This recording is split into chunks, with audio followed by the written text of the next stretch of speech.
Hey everyone, thanks for joining me. Today I'd like to do a bit of a tutorial and give you guys a bit of insight into how I created the tone for my most recent two Eddie Van Halen demos for Jump and Beat It. It seems to be a lot of people asking for it. So I don't want to waffle too much. I just want to give people, I'm going to share the tone. The tone will be in like either the description on YouTube of this video or on Facebook. I'll just pop it in the comments. You can click straight on the link. It's called EVH Early. And it's pretty much good for a lot of that early stuff. Now, we'll mention that the Beat It is a little bit less, I use a little bit less reverb and a little bit less gain, but it's pretty much identical to the Jump tone that I used. Okay, so quickly, the guitar that I'm using is my Ibanez RG modified. It's got some Seymour Duncans, a Seymour Duncan distortion in the bridge. And the reason why I use this guitar, apart from the fact that it's tuned at E flat, it's got a great whammy bar system on it, my original Edge bridge for tuning stability and whammy bar antics. And also the Duncans are great for natural and pinch harmonics, which Eddie's also famous for. And it helps to have a pickup that makes it really easy to get those, because the last thing you want to do is try and pinch or get a natural harmonic and just miss it mid-solo, especially if you're playing live. It makes it so much easier to nail.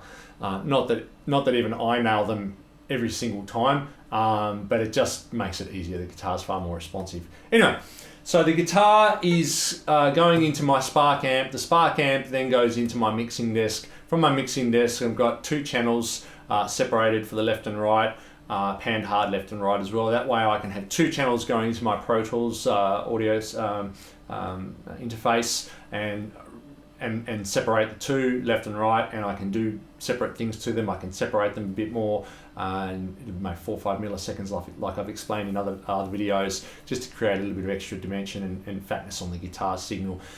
I should also mention that I haven't updated the app. So whatever EQing, if you haven't got a mixing desk, that's fine. If you've done the update to the app, then you'll have access to the EQ pedal, where you can do some of the things I'm about to describe and to achieve that. Here's a sample of the raw guitar tone. Nothing on, no preamps, no nothing, no pedals, nothing. It's just the raw guitar signal as if it was going straight into your DAW. Really nothing. And we're just going to slowly start introducing the pedals and the amps now. So first of all, we'll start off with sorry, I'm going to do this here so you'll be able to see what I'm doing. So first of all, we'll start off with the plexi, as you can see here on the screen. We've got, we'll engage it now, and all of a sudden we've got this. Now it's pretty dark sounding, and I fixed that. You would fix that on the pedal, or the EQ pedal. I fixed that on the EQ on the mixer. But you'll notice here that the gain's not particularly high. Especially the plexi is not like a high gain amp, but you don't need it. The bass isn't particularly high either, because you don't want it to get flubby, but you still want some meat there. The boosted mid's quite a lot, but you don't want it all the way because it'll sound honky. And again, you don't want the treble all the way up because you don't want it to sound brittle. You can add some EQ after the fact. It's always better. Now, that's the sound of the amp. Sorry, the app with just the amp. Now we're going to go to our tube screamer, and we're going to engage that. And you'll see here we're starting to get a little bit of noise because we've added extra input into the amp model.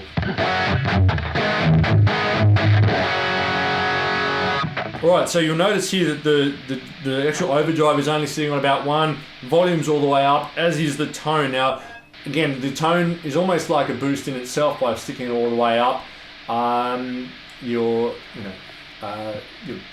boosting those upper mids and into the amp model, which is another way of helping to tighten up the sound and get a bit more treble and a bit more presence in that in your tone. It's not always going to be desirable. but in this situation it was, you know, it's sort of necessary. Okay, but we're not all the way there yet, so we've got a little bit more tweaking to do. So at this point I'm going to engage the noise gate pedal, but as you can see here, it's all the way off, just to get rid of some of that hiss, that background hiss. Okay. Next thing I like to do is stick on, for soloing, you don't have to use it for rhythm stuff, but soloing, it's handy to have just a touch of reverb. Let me just engage that again.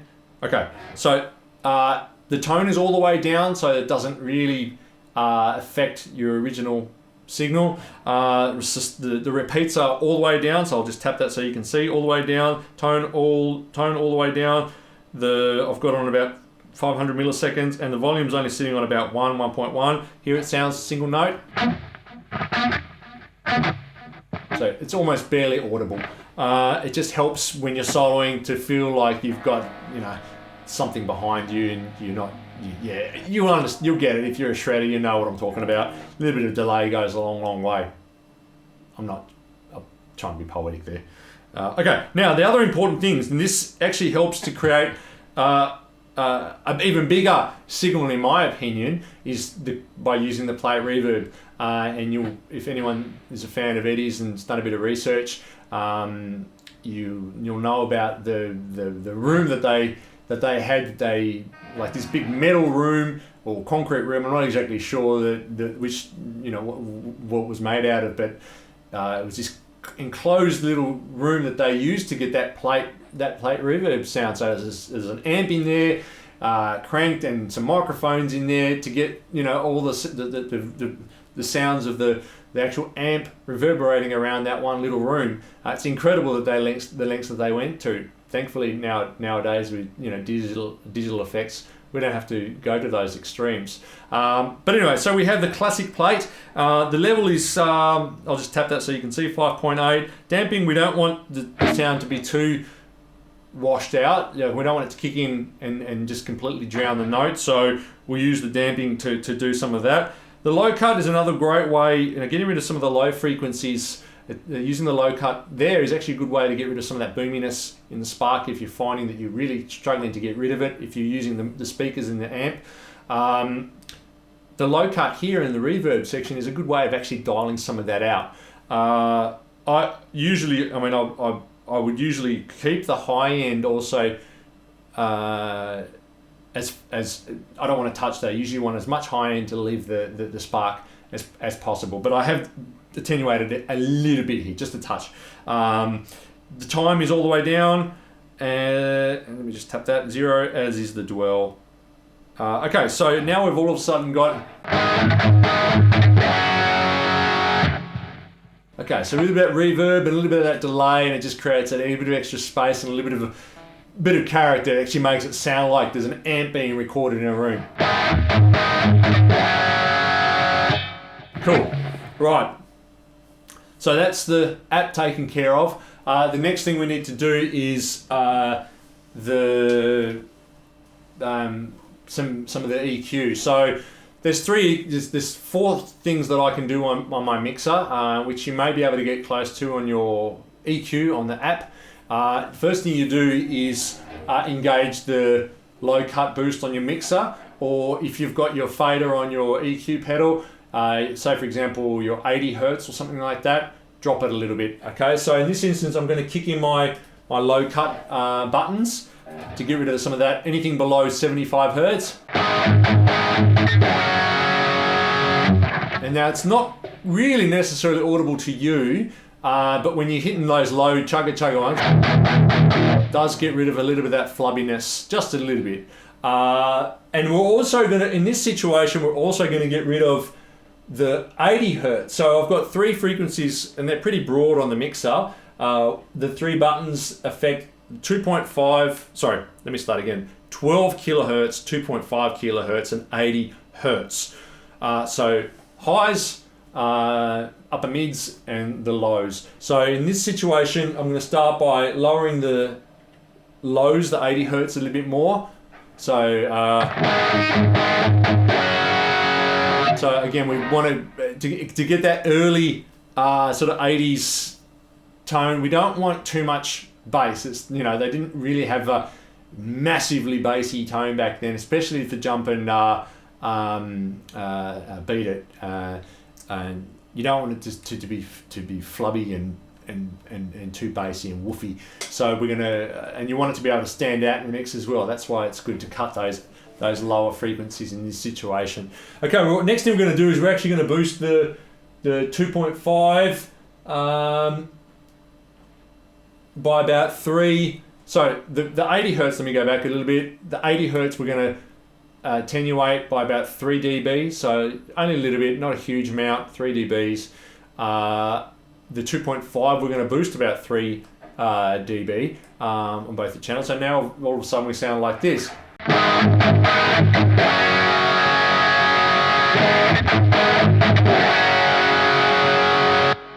Okay, so we're starting to get a little bit more, it's starting to get a bit more alive again. And next thing I'm going to do is to really give a good boost to the 12 kilohertz. So the upper frequencies that really shouldn't affect the guitar, but what it does do, because I mean the guitar doesn't frequency rise, doesn't really go up that high. But what boosting the 12k kilohertz frequencies does on the mixer, it emulates the sound of close miking with, say, a Shure SM57. You know, getting that. Yeah, it's hard to explain, but you'll see. And I pretty much always do it on my recordings just to introduce that high end. And then in Pro Tools, if you need to get rid of some, if you find that you've created too much air, you can attenuate it a bit more. You can specifically find that frequency that you want to cut off, whether it's 15 kilohertz or if it's 8 kilohertz, you can drop a little bit if it's sounding a little bit too brittle. But I like to introduce it first into the Pro Tools so that I can fix it later. So here we go. This is what it sounds like now.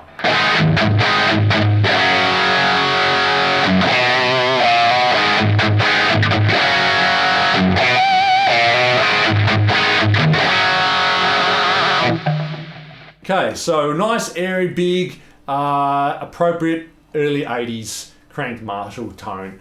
Right, and so the only other thing there I did is in Pro Tools, a bit of production stuff is, again, separated the tracks a little bit by about 4 or 5 milliseconds from left to right. Added a little bit of a boost, maybe about 3 dB boost to the lower frequencies, so I think it was about 220 hertz, just to give a bit of meatiness and beefiness back to the tone a little bit, but not the woofy sound. You know, we're talking about 220 between 200 and 250, which is great for introducing some beefiness, but not woofiness to the tone. And then also the 6.8 kilohertz. So the upper frequency as well, I've only boosted that by about 2 dB as well, just to give it a bit more sparkle, a bit more bite as well. And I haven't done it in this instance here, but you can sort of hear it in the recording. But it's not entirely necessary. It's all to taste. If you don't think it needs it, don't do it. Anyway, so that pretty much covers that. You know, so you've got your tone pretty much ready for your beat,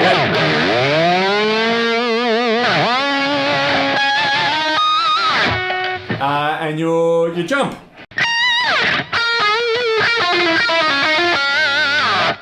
All right, so you're good to go, and that should cover probably a fair bit of the early EVH stuff, short of where he's using a flanger or a phaser. But you can muck around with the pedals in the app, or if you've got your own pedals, you might want to stick your phaser or a flanger in front of the amp to get a more authentic sound. There's lots of things you can do.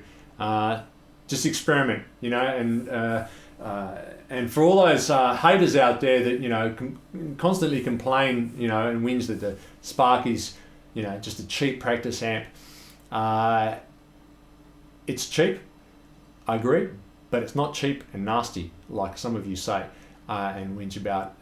It's cheap, affordable, great sounding amp, and it's capable of doing a lot more than you give it credit for. You just have to be perseverant, experiment like I do. It can get you pretty close to whatever you want to do. You know, sometimes you might need the assistance of an external pedal or an external EQ in Pro Tools or your mix or whatever like that, and that's okay. No one ever said you just have to solely use the amp on its own. I guarantee you, if I used my Mesa Boogie just on its own with nothing whatsoever, I would probably go as well. You know, even the most expensive amps on their own can be useless. I mean, look at the Mesa Boogie dual rectifier, known for its, you know, being too flubby and horrible. And why do you think people stick, you know, overdrive, you know, tube screamers in front of it to tighten it up? You know, there's tricks and techniques to make every single amp better and perform at its absolute best. Now, and again, I'm not stating that this tone is an exact replica of EVH's. It's the Sparks, in my opinion, the Sparks' closest way of getting there as possible. You might want to tweak it to suit your pickups or to suit however, you know, your mixing desk or whatever it is that you're running into, your speakers that you're running into. I'm not claiming that this is the be all and end all, and I'm certainly not saying that I play like Eddie, because again, a lot of his tone came from his hands as well. So all I recommend you do is mess around with it. Keep on trying different things, and stop complaining. All right, stop complaining, stop whinging, and embrace it. The sooner you embrace it, the better off you're going to be, and the better off we're all going to be. We won't have to listen to you whining about what the amp is not good at doing. Okay, it's not the amp. I'm going to say that. I'll leave it there. Okay, ciao for now. Bye.